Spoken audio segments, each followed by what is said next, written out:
أعوذ بالله من الشيطان الرجيم. بسم الله الرحمن الرحيم. السلام عليكم ورحمة الله وبركاته. بسم الله والحمد لله والصلاة والسلام على رسول الله ابن عبد الله وعلى آله وأصحابه ومواله. اللهم صل وسلم وبارك على سيدنا محمد وعلى آله وأصحابه وذريته وأزواجه وأهل بيته أجمعين. أشهد أن لا إله إلا الله وحده لا شريك له وأشهد أن محمدا عبده ورسوله الذي لا نبي بعده. رب اشرح لي صدري ويسر لي أمري واحلل عقدة من لساني يفقهوا قولي. من يريد الله به خيرا يفقهه في الدين. صدق الله العظيم صدق رسول النبي الكريم ونحن على ذلك من الشاكرين والشاهدين والحمد لله رب العالمين. Jamaah hadirin wa hadirat rahimakumullah, usikum wa nafsi bitaqullah wa ta'atihi la'allakum tuflihun. Ayah bunda, orang tua kami, para jamaah, abang kakak, adik-adik, teman-teman, anak-anak habis semuanya, semoga hari ini menjadi hari yang Allah berkahi kehidupan kita di setiap saat. Karena kita awali paginya dengan salat subuh berjamaah tepat waktu, dapat takbiratul ihram bersama imam, kemudian dirangkaikan dengan riyadhah ayat-ayat Quran, riyadhah salawat dan sebagainya, zikir, doa. Semoga pagi ini menjadi awal yang baik bagi satu hari satu malam kita sampai nanti kita terpejam lagi. Amin ya rabbal alamin. Kita berdoa hari ini yang hadir di majelis Qalbu, kajian online subuh, dalam mewujudkan Indonesia Qurani, mewujudkan masyarakat Indonesia Madani, menjadikan kampung kita ini menjadi kampung Qurani, kampung santri, kampung salawat, kampung hadrah, kampung sedekah, pusat peradaban Islam. Ya, kita berdoa semua yang berhadir langsung maupun tidak langsung, yang mendengarkan secara online, mendengarkan secara di rumah, semuanya mendapatkan ampunan dari Allah Subhanahu wa taala. Amin. Disehatkan badannya dari segala penyakit, disembuhkan ya. Kemudian dikabulkan hajatnya, dimudahkan urusannya, dilunaskan utang-utangnya, diampuni, dilancarkan rezekinya, selesai masalahnya, dan semuanya pokoknya dalam keadaan yang baik-baik. Amin ya rabbal alamin. Bersyukur kita kepada Allah Subhanahu wa taala, hari ini hari Selasa, kian lama kita hidup di dunia, tidak terasa usia pun semakin tua. Kian lama waktu berlalu, usia sudah menunjukkan untuk tempat berlabuh. Kapal yang benar, dia pergi dari pelabuhan, berkelana, berlayar, dan dia nanti pasti akan sampai ke pelabuhan. Ada beberapa kapal yang tenggelam di tengah jalan, tapi dari dua kemungkinan. Satu, kemungkinan akibat keteledoran kapal, awak kapal tersebut, muatan berlebih, lambung kapal bocor sehingga menyebabkan ia tenggelam dan tidak bisa balik ke pelabuhan. Yang kedua, akibat badai. Akibat badai adalah akibat terjangan alam ya, yang menyebabkan kapal itu tenggelam. Tapi kalau tidak ada musibah, kapal itu akan kembali berlabuhan. Seperti layaknya kita hadirin. Kita ini dari Allah dan akan kembali kepada Allah. Dari alam syurga, alam akhirat ya, alam akhirat menuju dunia dan akan menjadi kembali lagi ke alam akhirat. Seperti Nabi Adam ya, dari syurga akan kembali lagi ke syurga. Nah, pertanyaannya, kapal itu adalah semua hal yang kita lakukan, semua tempat yang kita jalani, semua sistem yang kita buat, kita pakai selama hidup di dunia, kalau kita mau berlabuh kembali ke tempat yang asal, maka jangan sampai kita lukai lambung kapal kita. Dalam artian apa? Kita nodai syariat-syariat kita, kita langgar aturan-aturan kita. Kalau sempat itu terjadi, maka saat kita mati di dunia adalah kematian itu tergolong kematian yang su'ul khotimah,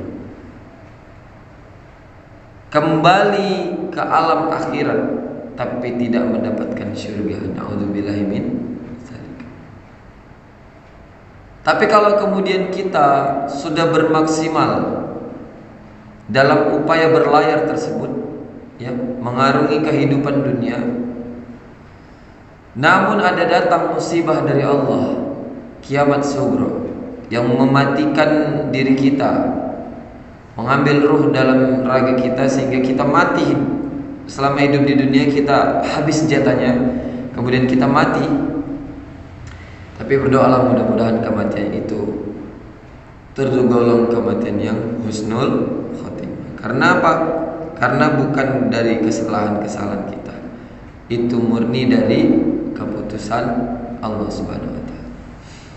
Maka hari ini hadirin, kita bersyukur apapun yang terjadi di dalam kehidupan kita, baik atau buruk, senang atau tidak senang, semua itu adalah atas izin, atas kehendak Allah Subhanahu wa taala. Belajar jadi orang yang sabar, belajar jadi orang yang syukur, belajar jadi orang yang ikhlas, belajar jadi orang yang ridha. Hadirin wal hadirat rahimakumullah, banyak ungkapan syukur yang bisa kita lakukan. Alhamdulillah. Sekedar itu sudah menambah gairah iman kita, takwa kita kepada Allah Subhanahu wa taala. Apalagi dengan perbuatan, mewujudkan syukur dengan perbuatan yang paling pertama adalah salat. Tidak berhak menilai orang, ya. Tidak berhak menilai orang. Nilai diri kita sendiri. Kalau salat kita sudah bagus, dari mulai caranya, dari mulai waktunya, dari mulai kualitasnya, bacaannya, gerakannya dan sebagainya, maka insya Allah rasa syukur kita diukur dari situ. Tapi kalau lisan kita ini sudah terbasahi dengan kalimat-kalimat thayyibah, perbuatan kita untuk berbagi itu sudah level yang paling tinggi, namun salat kita bermasalah, sebenarnya hati kita sedang bermasalah, hadirin. Salat itu adalah kunci utama bagaimana kita bisa melakukan kehidupan dunia dengan sebaik-baiknya. Jangan sampai permasalahan salat ini kebalik menjadi permasalahan yang menjadi permasalahan yang di belakang. Jangan sampai, ini kebalik dia. Salat itu yang paling utama, yang paling pertama dihisab di yaumil mahsyar adalah salat. Yang menjadi tiang agama hidup di dunia adalah salat.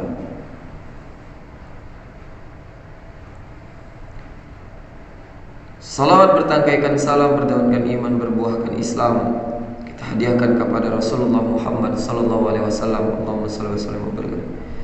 Semoga dengan salawat yang kita lantunkan ini setiap saat ini bisa menjadi wasilah kita bisa satu surga bersama Rasulullah sallallahu alaihi wasallam di surga nanti. Amin ya rabbal alamin. Bersama para sahabatnya, bersama para ulama, bersama para pewaris Nabi yang lainnya. Kita rindu bersama itu. Kita ingat hadirin, kita ini orang yang beliau cintai. Tak pernah kita pandang wajahnya, tak pernah kita satu masa bersamanya, tapi kita percaya, kita ikuti aturan sunnahnya. Dan saya yakin, dan memang harus kita semua yakin bahwa suatu saat nanti kita pasti akan bertemu Rasulullah, pasti akan bertemu Rasulullah.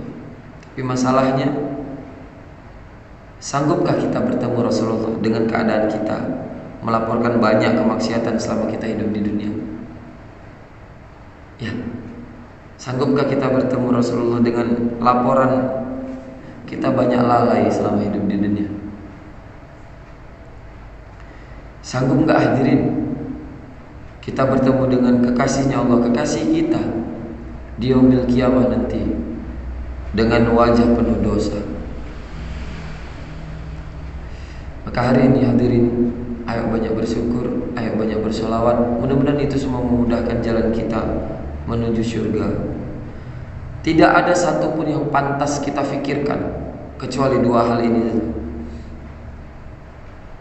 Tidak pantas pikiran kita, hati kita selama hidup di dunia digunakan untuk memikirkan sesuatu kecuali tidak lain tidak bukan hanya untuk memikirkan Allah yang pertama, yang kedua memikirkan Rasulullah.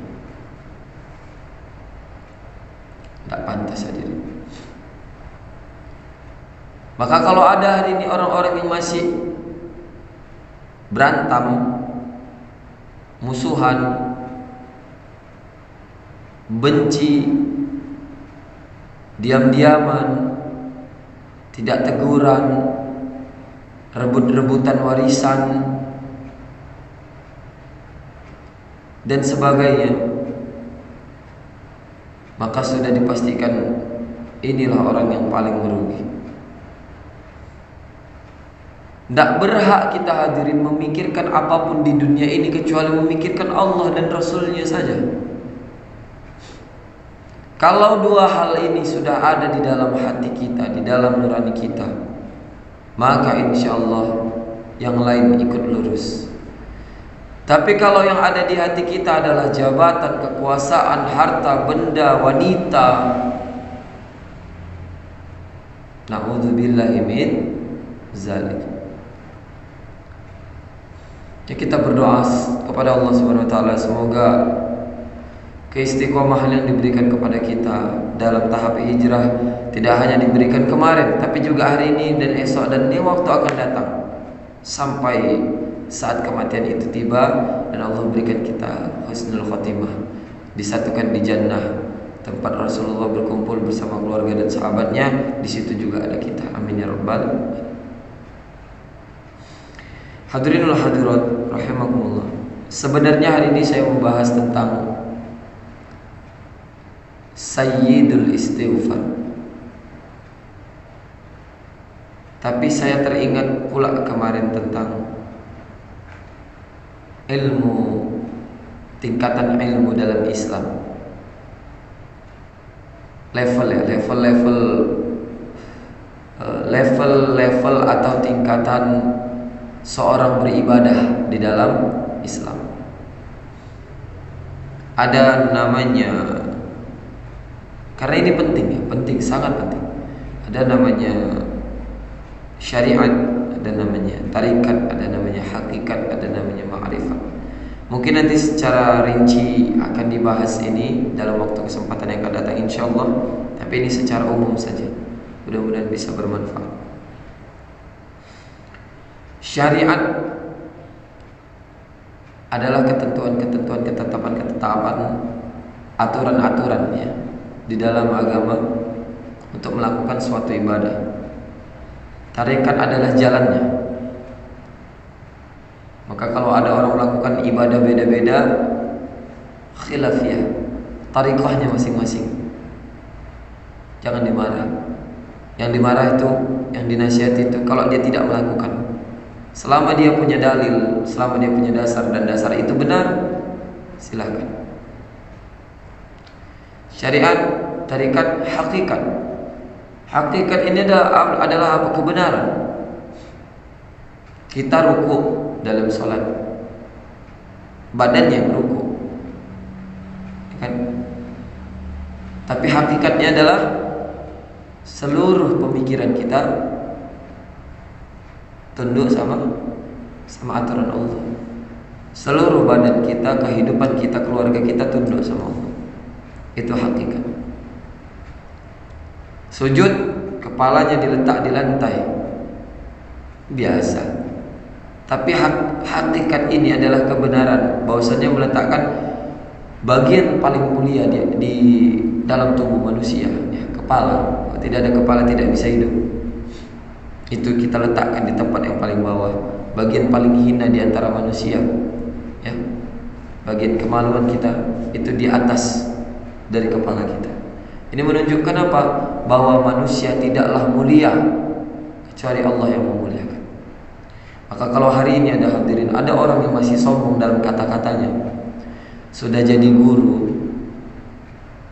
ya, sombong, apalagi menganggap dirinya sebagai guru besar, Masya Allah. Mengatakan kepada jamaah, jangan sombong, jangan sombong. Dia menjelaskan dengan sombong. Na'udzubillahi min zalik. Dunia makin lama makin kejam. Karena apa? Karena memang ini di penghujung zaman. Sejak Rasulullah ada saja, Islam disempurnakan agama. Sudah banyak pertentangan-pertentangan. Islam berkembang pesat, menguasai setengah dunia. Tetap banyak pertentangan-pertentangan.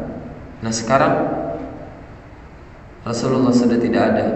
Makin banyak pertentangan di antara kalangan kita, kalangan umat-umat kita. Sedih pasti, tapi bangga juga pasti, karena pertentangan yang didasarkan dengan ilmu akan melahirkan ilmu juga, dan insya Allah ijtihad itu melahirkan ijtihad yang bagus.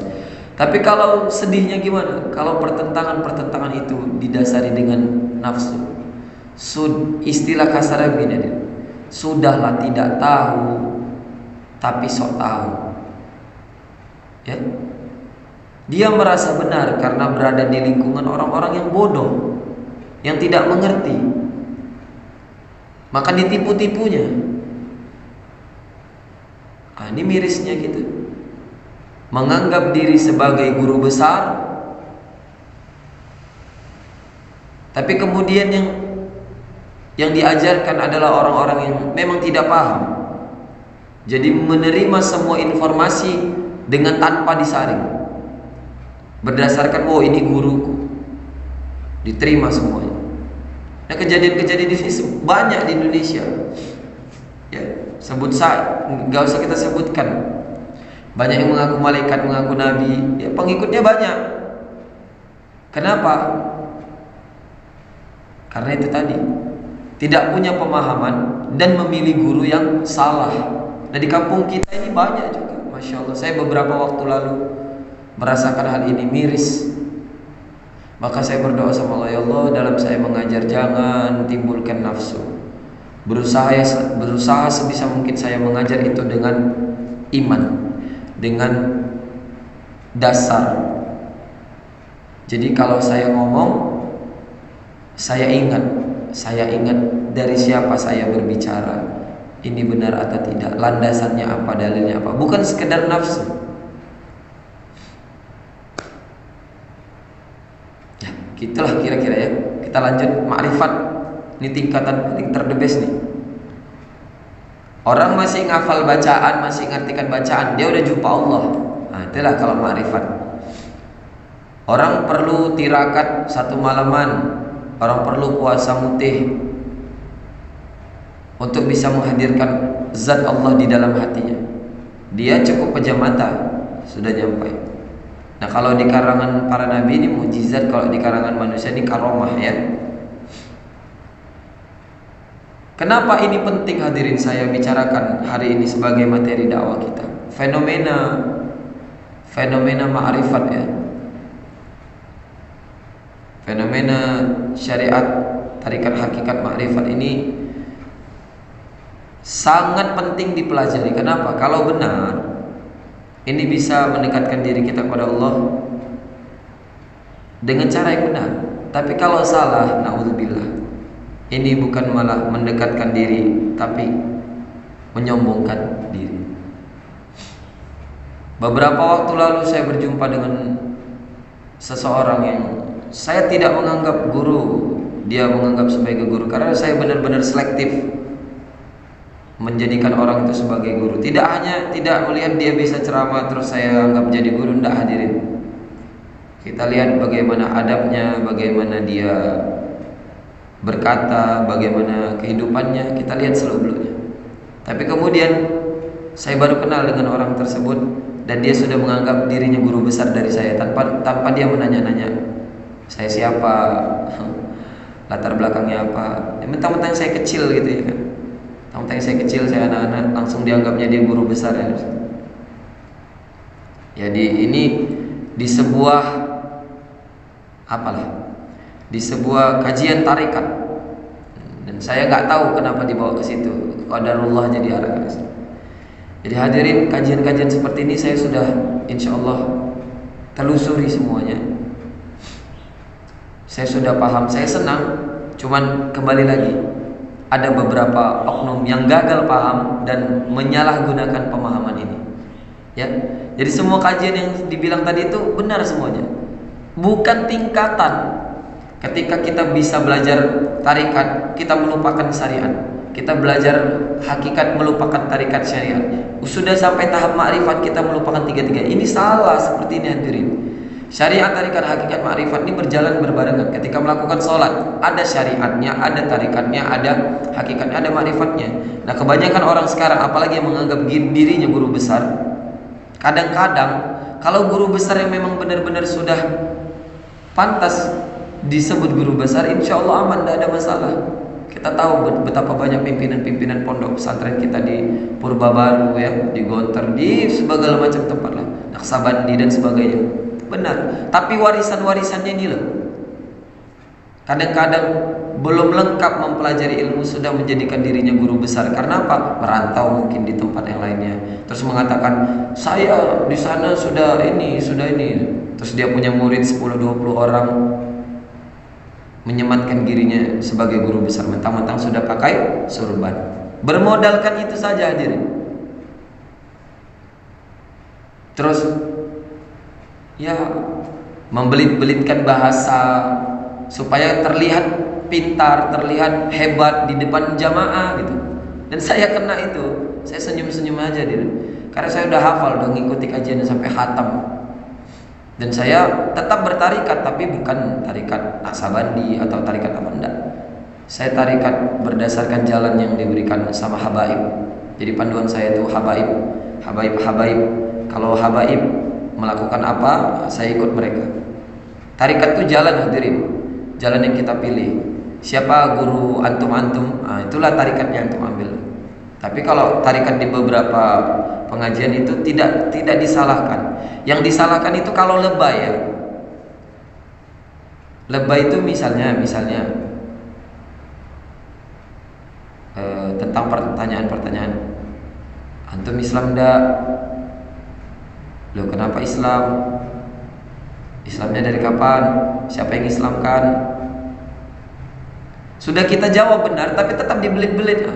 Nah, ini yang salah hadirin. Kalau memang tujuannya untuk menguji khazanah ilmu pengetahuan, tidak apa-apa, apalagi sama murid. Nah, ini sama orang baru digitukan. Kan ini seperti nampaknya apa ya? Mulai untuk apa? Timbul kesombongan. Seperti ini jangan lagi terjadi, apalagi di antara kita yang memang mungkin masih hidup di dalam dunia dunia awam ya. Kalau di lingkungan pondok pesantren bisa dilakukan seperti ini, karena memang ilmu-ilmu itu dipelajari. Mereka tahu nasorok, mereka tahu kitab. Tapi kalau di lingkungan awam ini dipelajari tarikat hakikat ini, wah ini bisa salah jalan hadirin. Saya punya banyak kenalan, mereka belajar tarikat hakikat ma'rifat, sudah sampai di tahap bisa mengenal Allah, tidak mau sholat, tidak mau ke masjid, tidak mau berjamaah. Ngeri kan?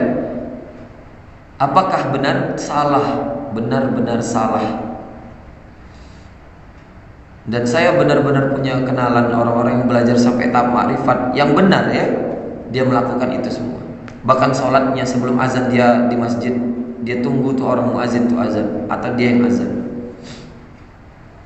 Jadi fenomena-fenomena hari ini ya, fenomena guru besar saya bilang. Takzim betul sama guru besar, memang yang cocok dipanggil guru besar. Tapi hari ini yang mengaku-ngaku guru besar ini, Masya Allah, antum bertobatlah tanpa mengurangi rasa hormat. Jangan bawa lebih banyak jamaah ke arah-arah yang tidak baik, yang tidak benar. Kita mengajarkan orang ini itu segala macam, tapi kita tidak beradab. Kita sendiri yang mengajarkan tidak beradab. Bagaimana murid-murid kita nanti? Ya. Kalau memang antum sanggup sebagai guru mengajar, antum harus punya dasar, antum harus punya dalil, harus punya guru juga, supaya ilmunya itu bersanad langsung sampai Rasulullah, tidak nyeleneh. Tapi kalau kemudian kita tidak sanggup menjadi guru, ya cukup kita belajar bareng saja. Jangan buat kesesatan itu lebih banyak, apalagi kesesatan itu bersumber dari kita. Na'udzubillahi min dzalik. Ya, insyaallah lah pengetahuan sedikit tentang ilmu ini. Jadi jangan nanti nggak tahu ya tentang syariat, tarikat, hakikat, makrifat. Ini saya yakin pengajian-pengajian seperti ini dulu disembunyi-sembunyikan, sekarang sudah mulai ditampak-tampakkan ke depan umum. Kenapa? Karena sudah masanya gitu. Nah, saya seperti semalam saya bilang, Buya Ar-Razi Yasin itu sudah sampai kajian makrifat. Nah, kenapa senang? Karena memang benar belajar dari akar-akarnya, tidak ada pertentangan. Cocok dibilang sebagai guru besar Al-Mukarram atau yang lain-lainnya. Banyak lah, nggak usah disebutkan satu persatu. Tapi kemudian ada orang yang baru belajar mungkin, atau belajar tidak tuntas, tiba-tiba merantau, tiba-tiba hidup di tempat mengatakan dirinya sebagai guru besar. Ini mohon maaf kepada ustadz, kepada bapak. Jangan memaksakan hal itu untuk bisa diakui ya, kita sebagai guru besar, padahal kita belum pantas, belum cocok untuk disematkan gelar itu. Na'udzubillah min dzalik. Wallahu a'lam bishawab. Insyaallah kita lanjut di pertemuan yang akan datang. Kita akhiri pertemuan ini dengan melafazkan hamdalah, alhamdulillahirabbil alamin. Kita doakan semuanya sehat-sehat, sehat hatinya, sehat badannya, matanya bisa melihat yang benar mana yang salah, hatinya juga begitu. Terima kasih untuk semuanya. Kita tutup dengan kafaratul majelis. Subhanakallahumma wa bihamdika asyhadu an la ilaha illa anta astaghfiruka wa atubu ilaik. Lebih dan kurang saya mohon maaf, dan kita mohon ampun. Assalamualaikum warahmatullahi wabarakatuh. Insyaallah kita sambung besok.